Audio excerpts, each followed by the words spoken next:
Hey guys, it's Woody, and I got a question from a subscriber. I've rewritten it for you, and I thought I'd answer it as a public video rather than a private one because it's a question that I've been getting a lot. There are a couple ways that people see my Reddit ID or YouTube messages or email, and they shoot me this question often. So I'll get to the question inside 20 seconds, I promise. I made two videos about how to get rich slow, how to be a millionaire in 22 years, and they help people a lot. Because of that, more investment questions have been flooding in my way, and here's a common one. So let's go. Oops, I clicked on the wrong button. Ignore that. All right, $100 Patreon question. I'll explain that in a second. Oh, and a quick thing. I rewrote his letter to make it more anonymous. He had things in there that would probably let people dox him and figure out exactly who he was. So that's why it's written. That's why it looks like it's written in me. It was. Just so you know, you don't have to make a video response. I just really want your take on this. Well, you got the bonus plan, baby. My question is, how would you invest in the S&P 500 if you were me? That's all I want to know. Obviously, you don't know my situation, so I'm going to type a lengthy block of text below. Now, my guarantee to you is I will tell you exactly how I would invest if I was you before this video is over, period. So I just watched both of your How to Be a Millionaire videos because you mentioned it on PKA a couple episodes back, and it got me fired up, to be honest. I've only been saving money in my bank account and PayPal, but not investing at all.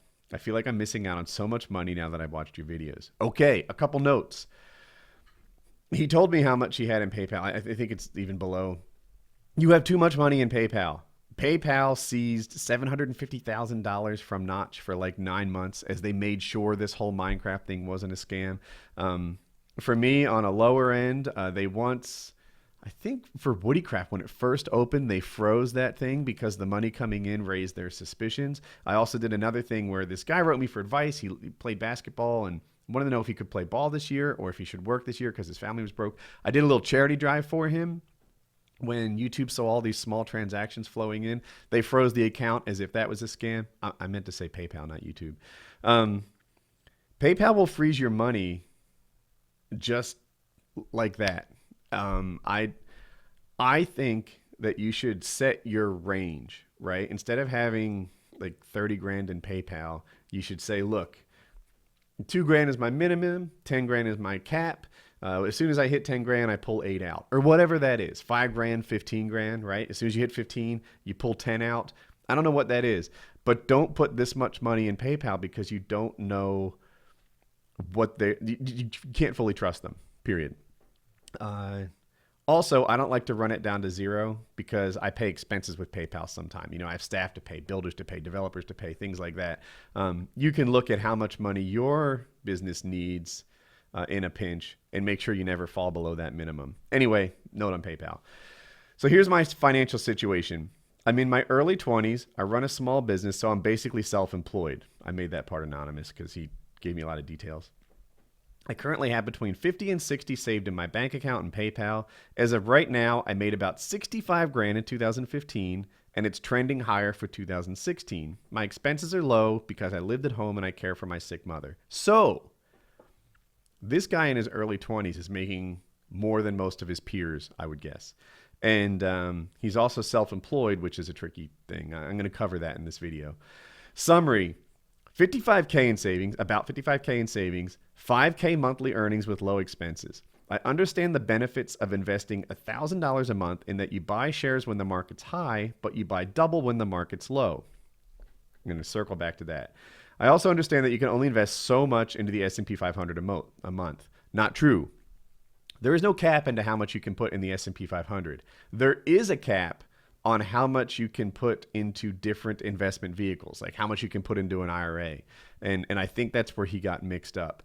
But in just an S&P 500, if you had a general savings account, you could put in like $1 billion or something, like a cap that none of us would hit. So anyway, he said, I understand the benefits of investing $1,000 a month and that you buy shares when the market's high and double when the market's low. Well, I put together a little spreadsheet to demonstrate dollar cost averaging for people. So here's the deal. This is the time period on the left, if that makes any sense. And this is the amount invested. These two are separate. They're like, hypothetical situation A and hypothetical situation B. And a lot of you guys have probably figured out how this works. The cost in situation A here, the stock goes from stock, S&P 500 price, security, whatever, I don't care.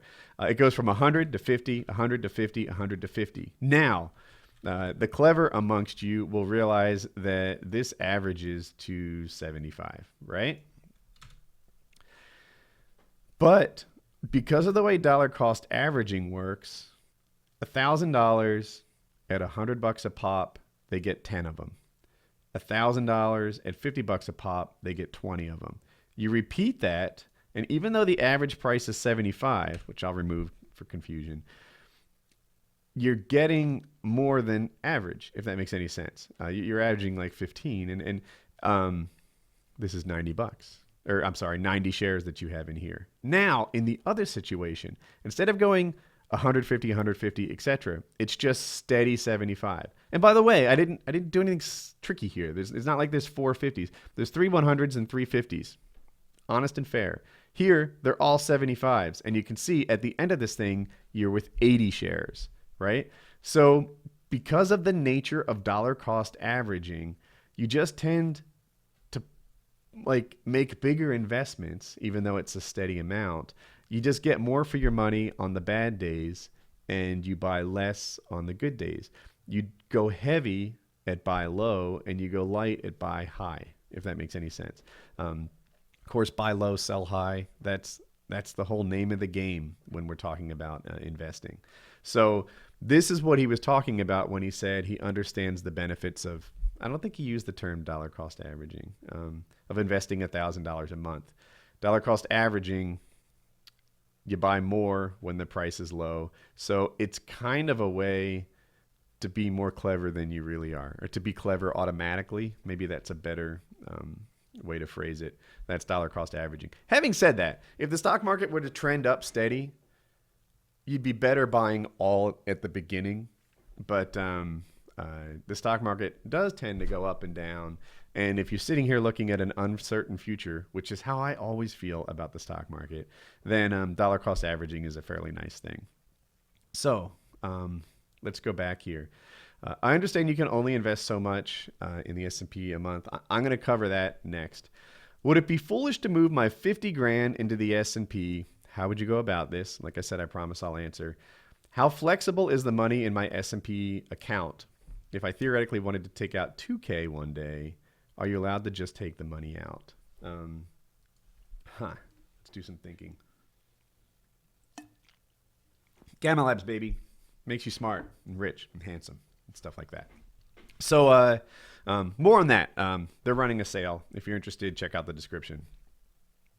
Let's go to investment account types. So there's 3 kind of IRAs that I'm pretty familiar with. There's probably more. And then general savings account. So I'm going to actually just put my notes on here so you can see what I'm looking at. Whatever. These are notes to myself for my talking points. And no secrets here. You're going to see them anyway. Where can I put this? That'll work. So let's talk.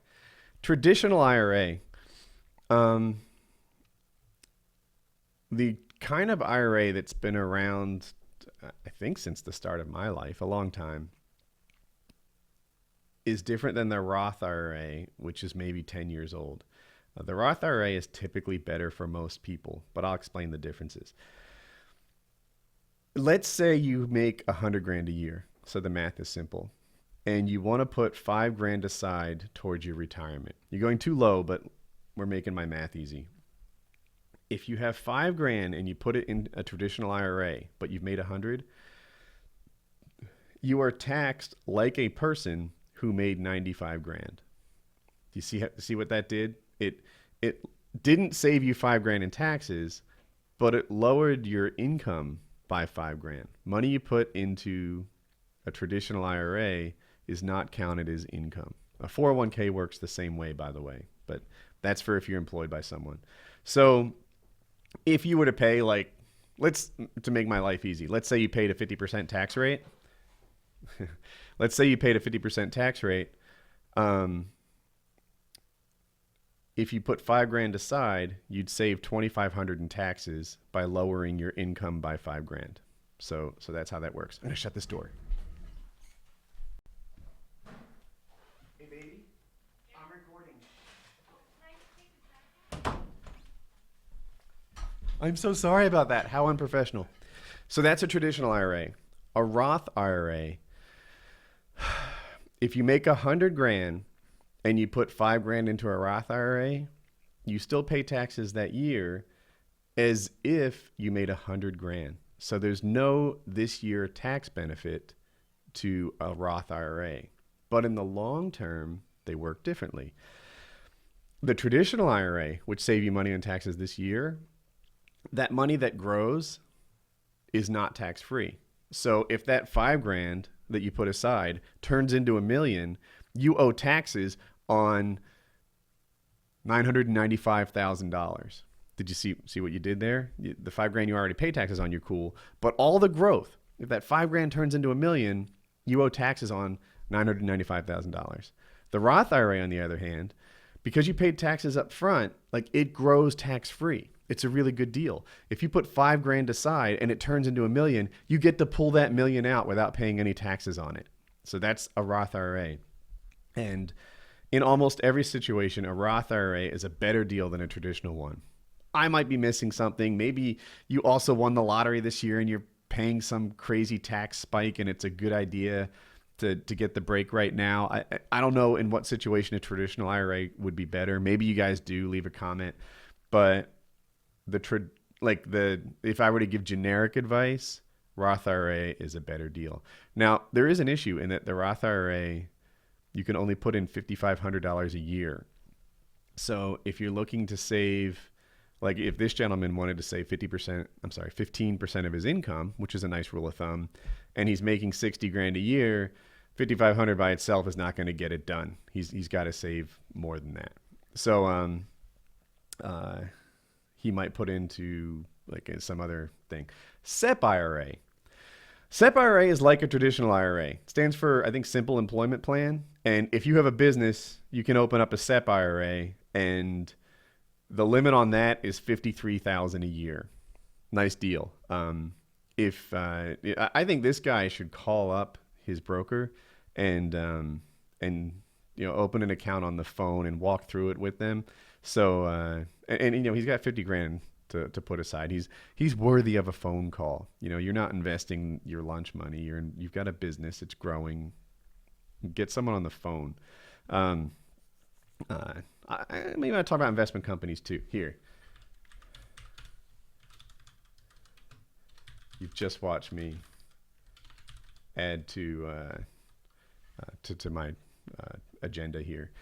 And general savings account. So look, he asked this part here in particular. If I theoretically wanted to take $2,000 out, one day, are you allowed to just take the money out? Okay. If it's in a retirement account, you pay big penalties on taking the money out. So much so that you'll wish you hadn't put it in a retirement account. I should have looked it up before the video. I think it's about 30% extra in taxes. Like it ruins your whole investment. You will wish that you put it in a general savings account if you plan to take it out too early. When's too early? At 55, if you take your money out on a regular basis, you can access your retirement accounts. Prior to 55, it's an early withdrawal subject to penalties. That's the rules. Now, if you're 20, I can't promise you those rules remain unchanged for the next, is that 35 years? Yeah. That's a long time. But they haven't changed much during my lifetime, so they're stable-ish. I don't know why they change them. I don't really see a big motivation, but just something to keep in mind. Like, dude, 35 years from now, the government could change their deal. But at 55, you can take your money out on a regular scheduled basis. At 65, it opens the heck up, and it's almost like a general savings account. Like now you're 65, you can get that money out anytime you want, etc. A general savings account, dude, you can get your money out. It's not as fast as a bank account, maybe 3 to 5 days.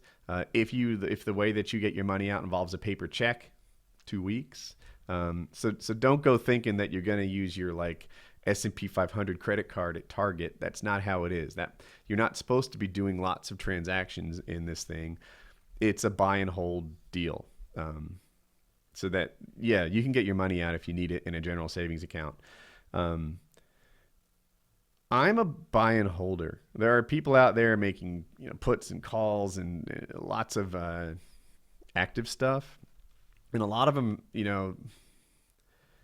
it is common for them to make money in the short term and not in the long term. Like, a lot of people make money in a rising stock market, which we've had recently, and think, oh, great, I'm really good at stocks, and then in the sinking stock market, they lose a ton of money.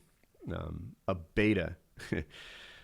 You probably think beta in the 4chan sense, like a submissive dude. Beta in the investing sense is how the stock reacts in comparison to the market, right? So if the market is kind of just going up and down a little bit, but your stock, when the market goes up, shoots up, and when the market goes down, crashes down, and then shoots up again, that's a stock with a high beta. And a lot of times what short people do is they get into it in an excited up rising market, invest in something with a beta and think, yeah, I crushed the market. And then when the market starts to sour a little bit, they didn't realize on the other side the market would crush them. So the people that I look to as like investment mentors are not the guys who've only been in one kind of market. Our market has been good, although not in the last couple months, but our market's been good for like 7 or 8 years now.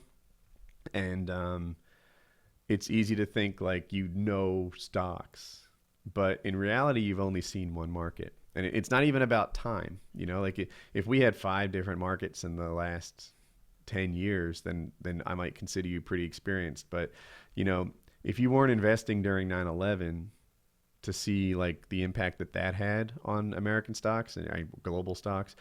If you weren't investing during the Great Recession, that kind of was before and after that, how about that?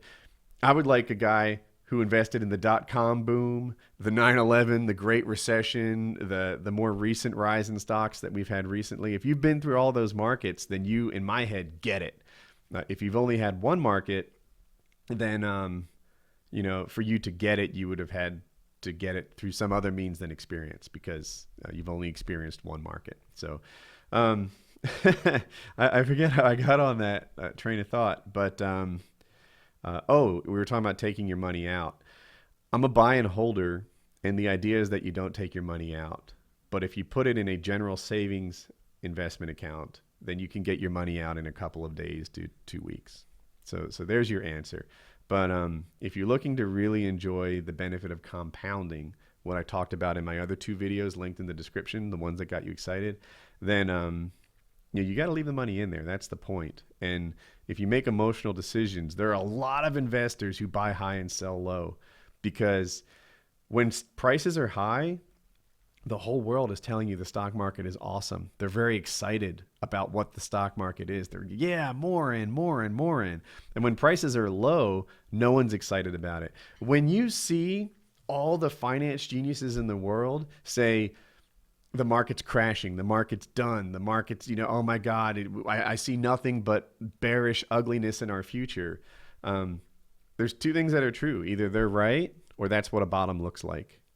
I've seen a bunch of bottoms now, right? I talked about the .com crash and boom. I talked about the Great Recession, 9/11. When there's a bottom, there's nothing but horrible news. The whole world is telling you stay out. And when there's a top, the whole world is telling you things are great. Like the prices are so rosy. Oh, is Google at 600? Wait until Google hits 6,000 a share. It's going to be incredible. That's what a top looks like. That is also what rising looks like. I can't tell by reading finance.yahoo.com if the market's about to go up or down, because when the market is at its best, the buying opportunity, right? It's just hit that bottom. It looks ugly, and the whole world is telling you stay away. And when the market is at its top and things are incredibly good, the whole world is telling you things are incredibly good. You can't just listen to Kramer and think you know what you're doing. Kramer underperforms the market if you follow him. So just by investing in the S&P 500 and doing what the market does and dollar cost averaging, it's a pretty good play. I'm sure there's some better out there that I don't know of, but you'll do pretty good that way in the long haul. So getting your money out, general savings account takes a couple weeks. The IRA stuff, that's forever. And or for 55 or 65, which probably feels like forever to a lot of you. A note on that, and this ties into when to spend your money. There are no retirement scholarships, right? No one swoops in and says, you're such a good dude, here's $2 million or $3 million or whatever it takes to retire. I don't know. When you do well in school, like there's someone helping you.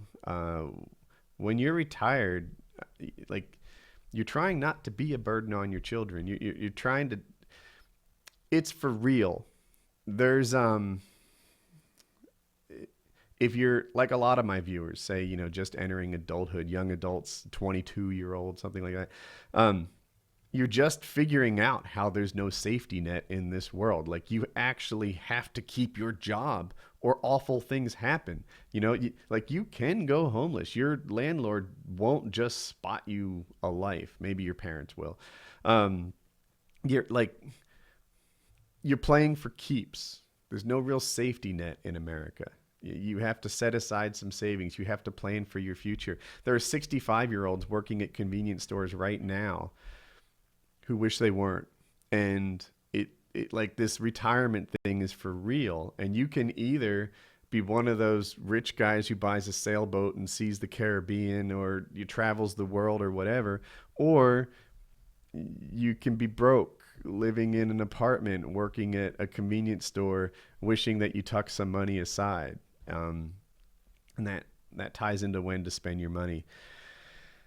I worked with a guy at Cisco, and he bought a nice car. It was an Infiniti G35, and I was driving a Ford Focus at the time. I didn't like my Focus. Maybe they're better now. I don't know, but I really, really didn't like it, like more than you might guess. I would park in the parking lot, and every single car I walked past, I would rather have than my Focus. That car, to me, was the opposite of what I like, but it was cheap. And he had an Infiniti G35, which was gorgeous, sporty, Infinity, etc. Nicer car than I've ever owned, even to this day. I wonder what he thinks of that purchase now, right? There's a chance him living in a townhouse, doing fine, but might think like, should I have bought that? You're only young once, and he really enjoyed that car. It was like part of his identity. He loved that thing. Maybe you're a beautiful blonde woman and you've got a red convertible, and this is the peak of your life, and your entire life would not have been as nice in your mind if instead of driving that hot red convertible as a beautiful blonde woman, you drove a used Ford Taurus that you just detested every day. On the other hand, you fast forward and you realize like, my future wasn't set up for. I really lived in the now, and you need to figure out on your own what the right thing to do is there. Do you, like debt? I've talked about a debt video once, and you're really giving away your future for the now. That's what debt is. With retirement, it's kind of a similar sort of thing, right? You're giving away your now for your future to some extent, and you need to figure out where that balance is for you. So when to spend your money? Shucks, I feel like I'm not old enough to know yet. I think you need to talk to a 70-year-old and who's introspective and say, hey, do you wish you bought a muscle car when you were 22? Or do you wish that you tucked away for your investment and your years from 55 to 80 were incredible? These are things that are hard to know until life is over. And of course, they're different for everybody. But I'm just in a roundabout way getting into what would I do with his 50 grand? Investment companies. Okay. I like the big names. I like the big names that have been there for a long time that aren't going to lose your money. Those big names include things like Vanguard, that's my personal one, Morgan Stanley. I don't have any money in Morgan Stanley, but I once did. Fidelity, um, Schwab, I think that's still around. But I like the big investment companies that are kind of known and uh, safe. There are some hot ones. I saw one that has no trading fees, but it only works on a mobile phone. Uh, that kind of stuff to me would be pretty cool for like a almost a hobby amount of money, but I wouldn't want to put my future in a startup company that doesn't have a website. You know, that's my take on it. But I like Vanguard. They're well known for their inexpensive S&P 500 fund, which is right up my alley, so that's why I pick them. But I've talked about that in other videos too. But yeah, uh, that's my thing. And oh, I don't have it on here. I had a video idea. I just want to cover this real quick to talk about like so you walked into money, and it's somehow related to this guy. In my world, I've seen people walk into money a couple of times. During the dot-com boom, people got stock options that gave them a burst of money. Sometimes it's an inheritance. I had a friend whose wife was hit while driving. She was in the car too. Then she was pregnant and she got hurt and she couldn't walk for a while. And thankfully the baby was okay, but there was a scare around that. And she was awarded in a settlement low six digits. I don't know, call it 150, 200,000, something like that.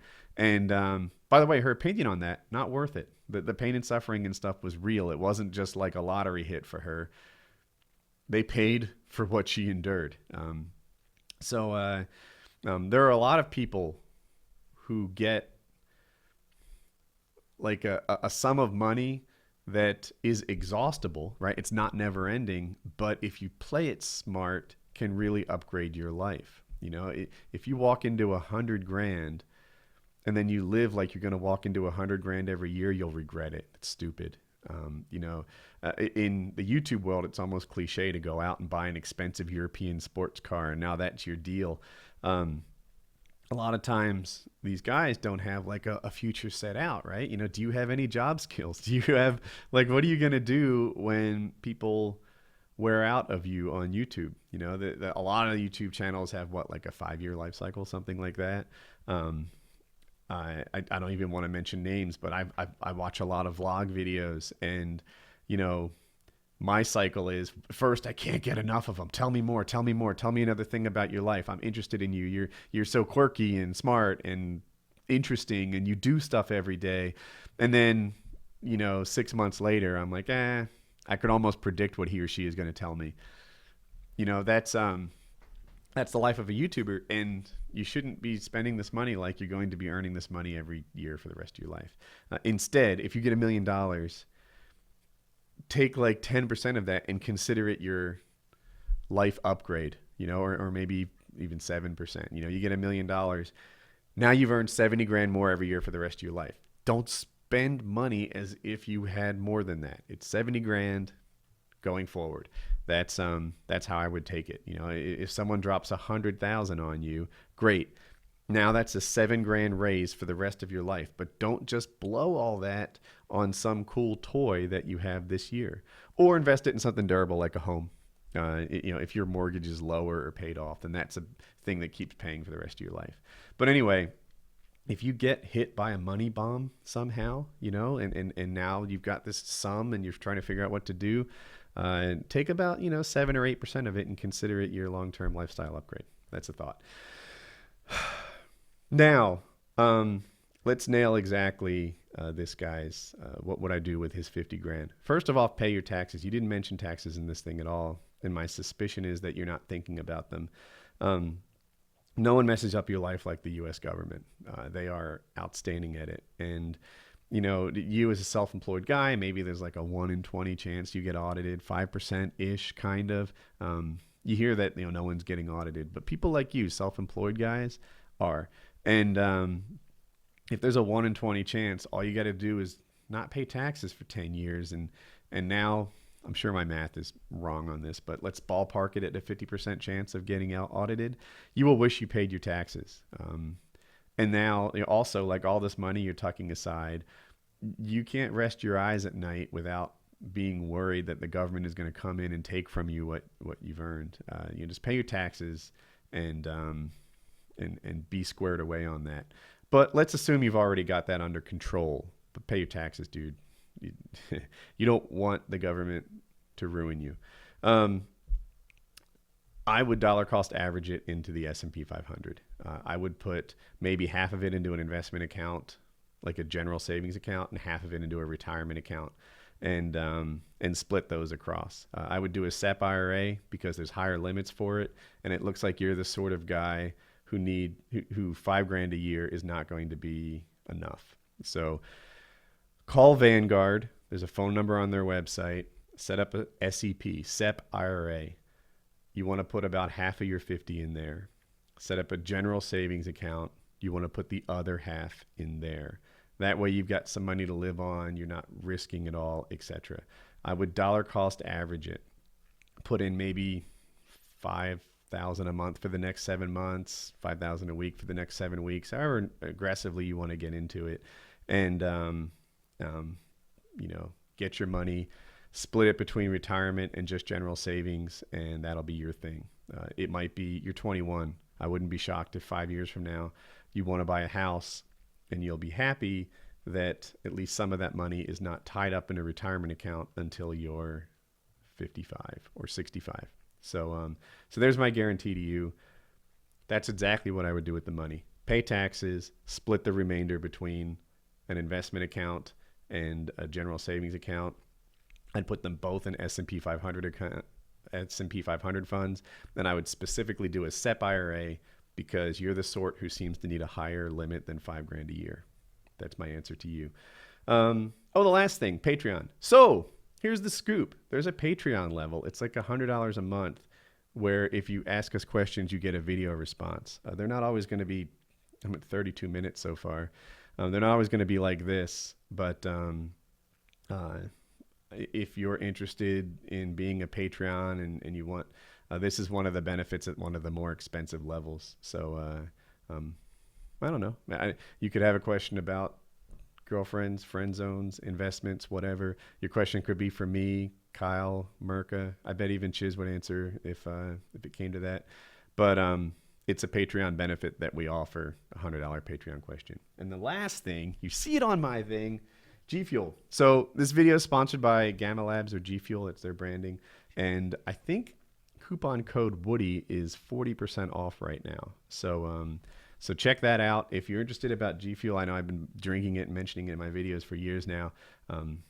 It's like coffee on steroids. It really does keep you up. And it makes you alert. When you need to work, you can be the super version of you. I genuinely like the stuff. I've been working with them for years, and I value their partnership with me. So thank you, G Fuel. Love you guys. And coupon code Woody will get you 40% off, which is, that doesn't happen very often. I think I've run one 40% off sale before in my life. So if you want to see how they work, then there you go. I hope you guys enjoyed the video, and give me some feedback as to what you would do differently. Would you like it shorter? Would you like more visuals? How do I make this awesome? Because I'm starting to take some pride in my investment advice, almost like I did in Mail Monday. I feel good about me when I do good in the world. And I know there are people who are saving money because I've made these videos, and that warms my heart. So maybe I'll make more if you guys like them. Oh, and click like if you made it this far. Gosh, I have to have earned your like by now, right? All right, so that was today's video. I hope you enjoyed it.